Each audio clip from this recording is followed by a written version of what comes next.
Halo sahabat-sahabat keluarga Pandu, selamat bertemu kembali dalam program Setetes Embun Bagi Jiwa. Renungan kita hari ini diambil dari Markus 14 ayat 32-42 menurut terjemahan baru edisi kedua dari Lembaga Alkitab Indonesia.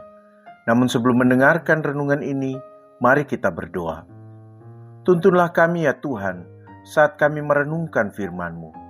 Biarlah Roh-Mu yang kudus memberi kami pengertian, agar kami tidak salah dalam memahami dan juga melakukan firman-Mu. Terpujilah Engkau ya firman yang hidup. Amin.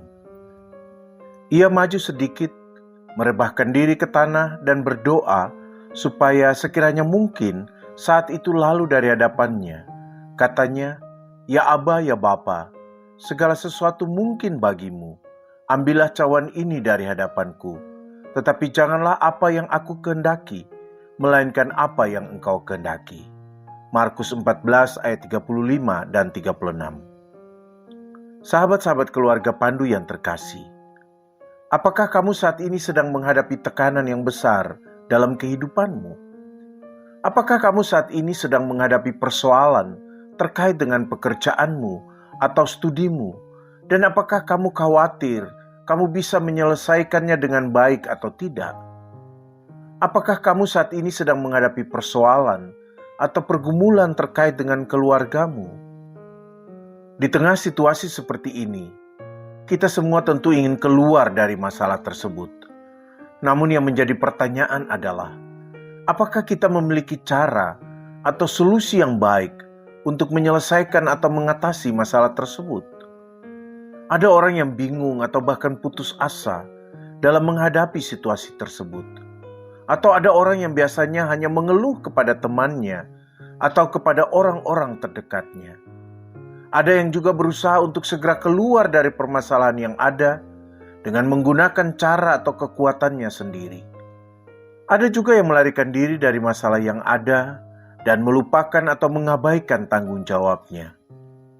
Ketimbang bingung, putus asa, hanya bercerita kepada orang lain atau menggunakan kekuatan sendiri, cobalah teladan yang diberikan Yesus melalui bacaan firman Tuhan hari ini.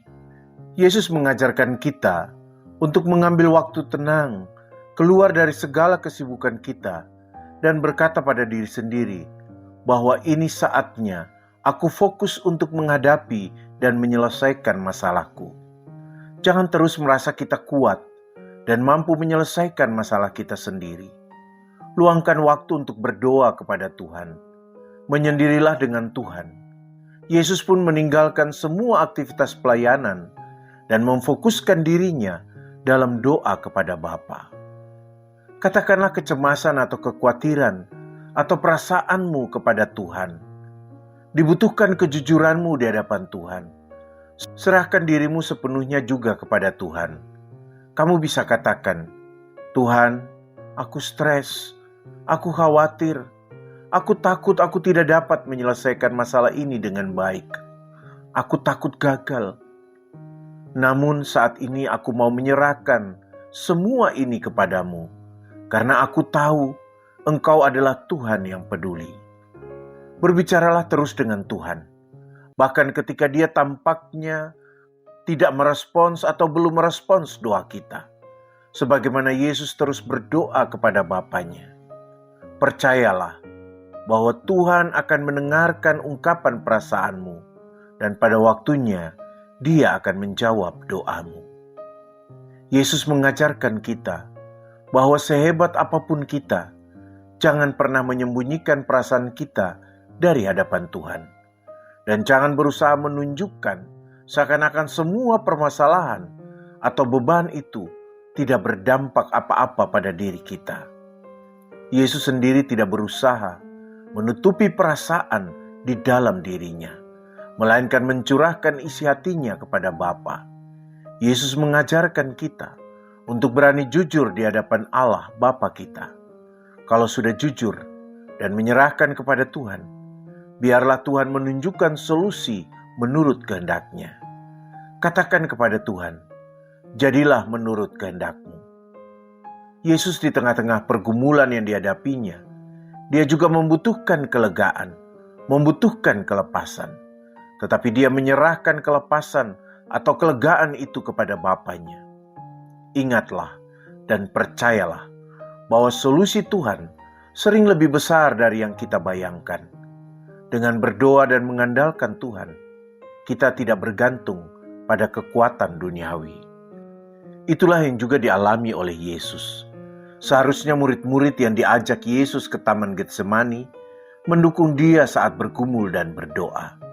Dan mereka tahu perasaannya saat itu ketika dia berkata kepada mereka, "Hatiku sangat sedih, seperti mau mati rasanya. Tinggallah di sini dan berjaga-jagalah." Namun nyatanya mereka lelap di dalam tidur, dan Yesus agak kecewa dengan sikap mereka. Karena itu dia berkata kepada Petrus, "Tidakkah engkau sanggup berjaga-jaga walau 1 jam saja?" Jadi jangan terlalu meletakkan harapan dan pertolongan pada manusia. Teruslah dekat dengan Tuhan. Meskipun demikian, di sisi yang lain, kisah doa Yesus di Taman Getsemani ini juga mengajarkan kita agar dalam pergumulan kita, ajaklah juga orang-orang terdekat kita untuk berdoa bersama dengan kita atau mendukung kita. Seperti para murid, mereka mungkin tidak sempurna atau seperti yang kita harapkan, tetapi kehadiran dan keberadaan mereka bersama dengan kita juga penting dan baik. Setelah berdoa, sebagaimana yang dilakukan Yesus, kembalilah ke dalam aktivitas kita. Jangan terus mengurung diri dalam taman kenyamanan kita. Bangunlah dan kembalilah beraktivitas. Biarlah Tuhan pada waktunya menjawab doa kita dan menolong kita menyelesaikan persoalan kita. Mari kita berdoa. Bapa yang terkasih, seperti Yesus, kami membawa pergumulan kami kepadamu. Bantu kami untuk percaya akan kehendak-Mu, bukan hanya mencari jawaban yang mudah. Berikan kami ketekunan dalam doa dan iman untuk melihat solusi-Mu. Roh Kudus, tuntunlah kami agar setia menanti jawaban pertolongan Tuhan.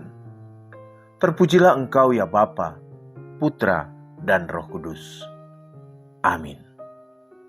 Teruslah membangun iman dan mengelola hidup bersama. Tuhan Yesus memberkati kita.